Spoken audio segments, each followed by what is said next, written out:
He said how we can't do something. If you're born a certain way, you can't become this way.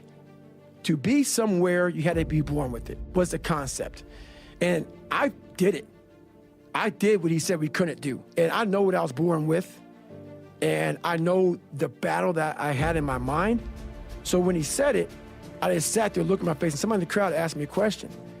And I totally contradicted everything he said. And I was like, nah, man, I know for a fact that you can, with the right mindset. It sounds so easy, with the right mindset. You can, but you have to go into those dark chambers that we often shut off, and you gotta open them up. You gotta open up and fight that demon, get in there, talk to that, say, what's up? Look at yourself, man. Look at yourself. I just got real with myself, and every day I came home, I called it the accountability mirror. What am I gonna do today to change what I see in this mirror? What am I gonna do today? And a lot of it was, I stopped sitting with the cool guys. I actually tucked my shirt in and went to school looking like, hey man, this is how I'm gonna look. If you don't like it, so be it. I had to really wear this layer of skin.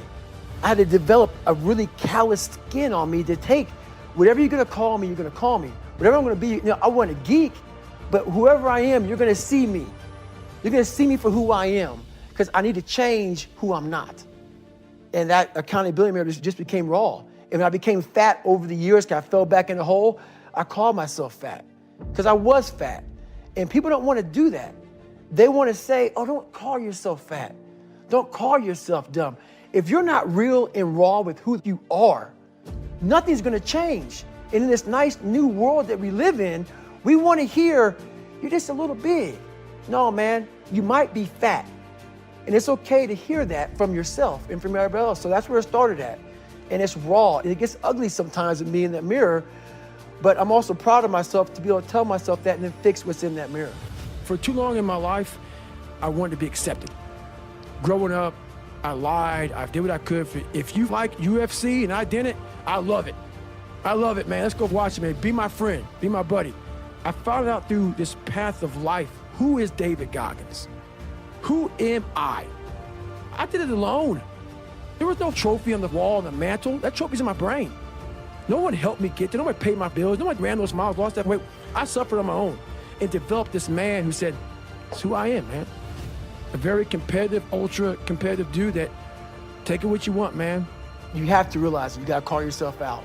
Addressing it is very small. It doesn't go from like one morning, this way, next morning I wake up and presto, 5 steps to greatness. No, it ain't that, brother. You read my book, this is hard work. It's every day, like right now. I had to be honest with you, man. I'm even shaking right now being on this show. I'm a big time introvert. How you address it is you face it.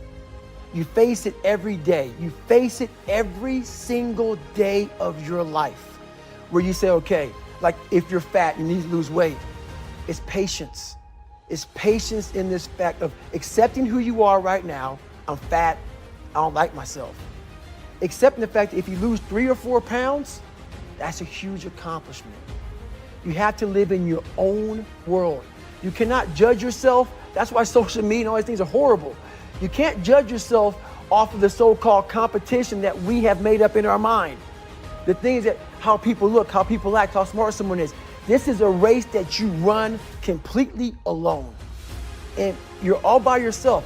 I had tons of sticky notes all over my mirror. It wasn't like, be better than John or be as fast as whoever.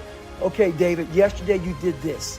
Today, our next goal for the week is this. So I had a year goal, weekly goals, daily goals, hourly goals, and the big goal was I lied a lot growing up. I wanted to be accepted. One goal was, let's go one day without lying. And then when I would lie to somebody, I would say, hey man, I had to go back now and apologize. Say, hey man, I lied to you. You know how hard it is to go back to somebody and say, I lied to you? Hey man, you know what? Back there, I lied to you, dude. I was really jacked up. So I figured out these ways of total accountability. Like right now, I had to run this morning before I talk to you. Because why? That's what I'm about. We all like to take this 4-lane highway, the easy highway. It has signs, it has restaurants.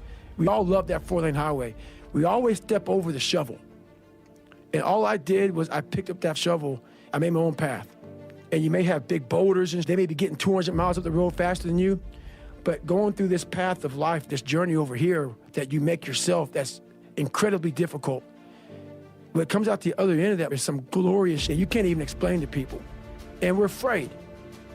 Bottom line is most of us, even the people who have all these theories, it's easier to accept the fact that I'm just not good enough. I wasn't made to do that. And yeah, some of us can't be LeBron James. But I'll tell you right now, man, we can do a lot when it comes to this pure arm guts and willpower. We have a lot more than what we think we have. I talk about the new norm. When I lived in a $7 a month place when I was growing up for a short period of time, I loved it. I didn't know any different. That was my norm. Once we moved out of that place, we moved to a $236 a month place. I was like, I never want to go back to that little piece of shit. But if you go back to that $7 a month place and you realize this is where I live, this is all I got, your mind says, Roger that, this is home. So when I was going through Navy SEAL training for 18 months and going back through all the hard parts over and over again, I told myself after the first time, I knew it was gonna be a long journey there. My body was breaking down. It was just how it was going on. I said, you know what, this is my new norm. So my mind said, it's like going to work. Like you go to work, you put your suit and tie on, I go into suffering every day. Every day, suffering, being broken, duct taping my feet up, stress fractures, shin splints, being broken. This is my new norm. And your mind says, if we're not broken, this ain't normal. We gotta be broken. So then your mind starts to get tougher and more callous. People go, how did you run on broken feet? Broken shins. My mind knew this is how we operate. We're in Navy SEAL training. This is what we are. I became hell. And that became my new norm. I gave myself no way out. There was nothing outside these walls of hell. Nothing. I love God, but for a short period of time, I became the devil because that was hell. I became the boss, the owner, the CEO of Navy SEAL training. That was my mindset. And that's how you get through things. You immerse yourself wherever it is, and you become that. You become that and give yourself no way out. A lot of folks talk so much about, hey, I want to change your life. I want to do this, I want to do that. Are you accountable for what you're doing? Are you accountable? And I mean to the T for what you're saying. I am. And that's where it started. It started with that total accountability of, let's not lie today. Let's tell people the truth about who you are. And when you can get on and tell someone, like I'm doing right now, exactly how jacked up you are, that's the goal in life. To put your life on a billboard, on the busiest road, in the busiest highway in the world, and say, this is how I used to be. Take it or leave it.